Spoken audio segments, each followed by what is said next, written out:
welcome back to Drum Electric. So this is the first of a few videos looking at how to set up an Ableton backing track rig controlled by MIDI onto a drum pad from complete scratch. So this is from an empty MacBook all the way through to having the complete project. So I'll be using this. It's my old MacBook Pro, it's 2015. I'll give you the exact specs. I'm running macOS Big Sur, that's version 11.5.2. It's a mouthful. It's the 15-inch from 2015, 2.2 gigahertz Intel, 16 gigs of RAM. So it's definitely not as powerful as the newest MacBooks, and it can definitely run a backing track rig really well. So I use this Mac as my redundancy rig on all of my shows, so that means I now need to install Ableton, all of the Focusrite drivers, the SPD-SX drivers, so it can basically run exactly the same as my normal Mac that I run all of the stuff from. So that's what we'll be doing.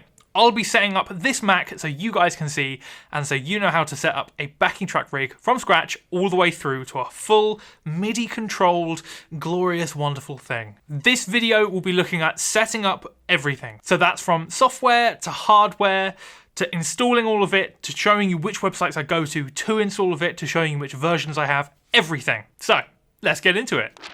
So straight away, the first thing we need to look at is what equipment we'll be using. So for all of my shows that I have to run Ableton from, I run it all through a 6U rack. Now this isn't anything special, I don't even know if it's branded, I got it fifth hand off of an old tech company that had loads of spare flight cases because they weren't using them anymore.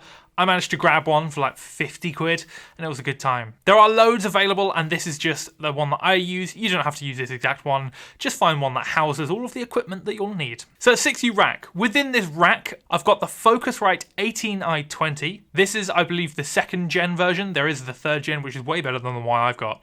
So whichever one is the newest one or that you can get your hands on, feel free to grab that one. Then I've got that going through the Behringer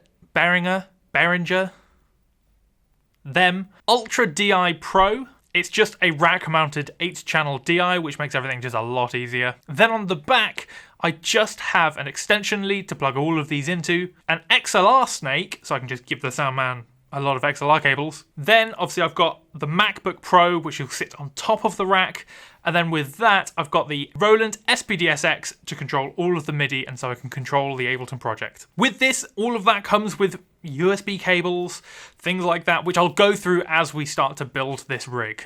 So how I want the connections of this to work is a crucial part in actually putting together this rack. So what I want is 1 channel of click, 2 channels of backing tracks, so stereo track, and then a spare channel, because sometimes I run backing vocals or extra sounds, or even the Roland SPD-SX output. So that's 4 channels that I'm outputting from the Focusrite 18i20. These are then going from the jack outputs, because that's the outputs that the 18i20 has, from jack into the DI, and then from the DI as XLR through the big XLR snake out to whichever inputs they need to go to from the sound man and things like that.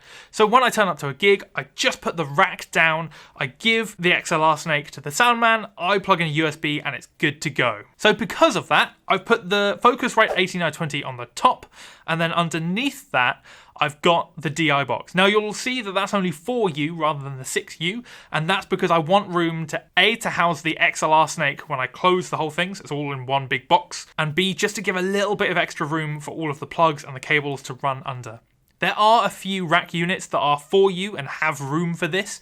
They're proper fancy and proper expensive, but if you're into that sort of thing, you should absolutely get it, because I know I want to. So that's all of the hardware side of things. That's where I'm running everything, and that's how I'm running it. So let's get into the software. So this is now all on the MacBook and how I'm going to run this through all of that equipment. So I want to run all of my sound through Ableton, through the Focusrite, and then controlled by the SPD-SX. So there's 3 things I need there. Ableton, the Focusrite drivers, and then the Roland drivers. So let's start with the main housing of this, and that's Ableton. To get Ableton, I'm quite literally going to ableton.com. Now with this, I recommend trying something like the free trial if you've never tried Ableton before or you're slowly learning it, because it is really good. You do get the full version, you just can't save your projects. But I'm just going to go to the shop, apparently highlight the whole top, and I want live on the left here, because that's the software. Push is the little pad thing. It's really cool. I'm not going to get into it on this video, but there we go. So as you can see, I've already bought the license. So it's showing me, because I'm logged in, that I've already bought it, so I can't buy it again with the license that I have, which is good, because I don't want to accidentally buy Ableton twice. Not that I'd buy it twice, because I know that I have it, but you get what I mean. So I have the Live 11 standard version. So it's a bit more than the intro because I want the control of loads of MIDI tracks and things like that, but it's less than the suite because I don't need a lot of the extra drum racks and instruments that it provides. I don't need any of that because I'm just running audio and a couple of MIDI tracks. So I've got Live 11 standard because I work in education, because I am a drum tutor here in the UK at a university. That means that I can get this on an educational discount. And if any of you are teachers within an establishment or even a student, I highly recommend getting the educational discount. It makes a huge difference and you pay it once. It's not a subscription. You should get the whole thing. Obviously, I'm not paid to say this. I'm not endorsed by Ableton at all. It's just the go-to industry standard software, and I just wanted to make you aware because we all want to save a little bit of money wherever we can. So I've got this with the educational discount. I'd recommend checking it out if you can get a discount here or there. So once that's installed, I always like to put it on my little dock on the MacBook, and I'm just going to open it up, make sure it all works. You know the drill. Cool. And there we go. That's Ableton. That's what it looks like. You'll get very familiar with this if this is the first time you're using Ableton. It's very exciting. Okay, so the next step, we've got Ableton. We've got the housing for all of our backing tracks. Up next, we want to make sure we've got all of the Focusrite drivers, so we've actually got somewhere to send the audio. So you guessed it, going to go to our good friend Google, Focusrite Drivers. Now, the good thing with MacBooks and Windows, I believe, is that once you plug in the Focusrite to your computer, usually it automatically installs things, which is quite nice.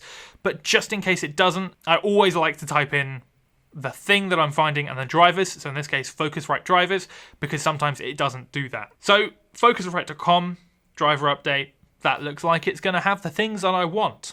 There you go, look, that's a fancy one. Is that the 4th gen, 3rd gen, 18020? Either way, looks way nicer than mine. 3rd generation, nice. So I've got the 2nd generation Scarlett range, which is good because that means that I've got the right software for it. So helpfully, when I scroll down, it's not there, but as you can see, you can install the latest driver by selecting your product in the download selection of our website.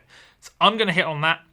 This is what I go through every time I install something. It's always, sometimes there's always just like a worm of where do I want the thing. Give me the thing. Okay, so Focusrite is what I've got. Choose your product by range. The 18920, oh god, too far. 18920 2nd gen. This might be different for you, so make sure you select which one you have. Choose your product type. Don't really need that. And pick your download for product by type. I want to choose software because that's what I'm downloading. So what we want to get, Focusrite Control, the latest one, which is 3.7.4 for Mac, because this is the Mac. Hit download, and now we download the software. And once that's installed, you know how it is. We're going to do the same as Ableton. We're going to put it in the dock to make sure it's easily accessible, and then we're going to open it. Easy as that. That's what it looks like. I don't have the 18920 connected to it at the moment because it's right behind me by the kit. But if yours is plugged in, you'll see it pop up. And when I plug it in a minute, you'll see mine pop up. But for now, no hardware connected, but it works. And that's the key point. Now, the final step. We've got Ableton. We've got the Focusrite drivers. Now we just need the SPD-SX drivers so they can all talk to each other. So for this, and if you've ever seen any of my other videos, you'll know where to find this. But I want two things. I want the Wave Manager, just in case I'm running any samples from the actual SPD-SX itself. And then I want the MIDI drivers, so then it sends out a MIDI signal and I can control it. So I'm just going to type in Roland SPD-SX drivers. See what comes up. There we go. Roland.com/support, drivers and updates. This is the page that we want. And we want two things from here. Accept all cookies, because thank you, internet. What a wonderful thing. So this can always be a little confusing because when you normally go onto drivers and software pages, the most recent one is at the top, but in Roland's case, it's not. And they've got a lot of drivers. So if you're on Windows, you want the USB driver, Windows 8, 8/8.1, and then obviously if you've got a newer Windows, Windows 10, recently Windows 11, then SPD-SX driver version 1.01 for Windows. We don't need that because we're on a Mac. So what we want... Now, I'm Intel based. Okay, so this Mac is Intel. With the new M1 Macs, you'll also want this one, but just make sure it says Apple Silicon, which is the M1 chips. So that's there, 1.05 for Mac. Now, as you can see, that's quite a ways down the list, and it feels like you're installing old software, but it's fine. That's the most recent one that says for Mac, so we're going to download it. So if you click on it, it says about installing it. I agree and wish to proceed with the download because everyone reads that bit, then we hit download file. Now this one we won't get a piece of software for, it'll just sit in the background of our Mac, and it means that we can use the MIDI from the SPD-SX. So once that's downloaded, we go back to the big old list, and then we get the Wave Manager to control all of the samples that we're putting in and out of the SPD-SX. And, oh, too far. And scroll all the way down until you see Wave Manager. And then there's for Windows, and then we want for Mac right here, version 1.04. Again, click on it, scroll down, it'll download this file here, so in a zip. Once you do that, you take it out of the zip, and then you can basically drag and drop it into your applications folder. So we can do that. I agree and wish to proceed with the download, and then download file. Okay, that's all downloaded. So what we're now going to do, you guessed it, we're going to drag and drop the SPD-SX Wave Manager onto our dock, because we like to, and then we're going to open it up. And this is what you'll get. Again, my SPD-SX isn't plugged in at the moment, but when it is, it says select storage, and then we can select the SPD-SX, and it'll give us full control. Okay, that's all of the software now installed. We've got our four things: Ableton, Focusrite drivers, and then the two Roland SPD-SX drivers. So in theory, when we now go and plug it in behind me at the kit, all of this should work. And that's it, that's the first video. That's getting all of the software installed and ready and good to go. So in the next video, we can now build the backing tracks, start putting it into the Ableton project, and outputting it to wherever we need it to go. So if you want to find all of these videos in one handy place, then I'll be putting them within the Ableton playlist here on the Drum Electric YouTube channel. So any video that I make that's to do with Ableton, you can find it in there. So don't forget to like and subscribe for all of our shiny new videos, and I'll see you in the next one.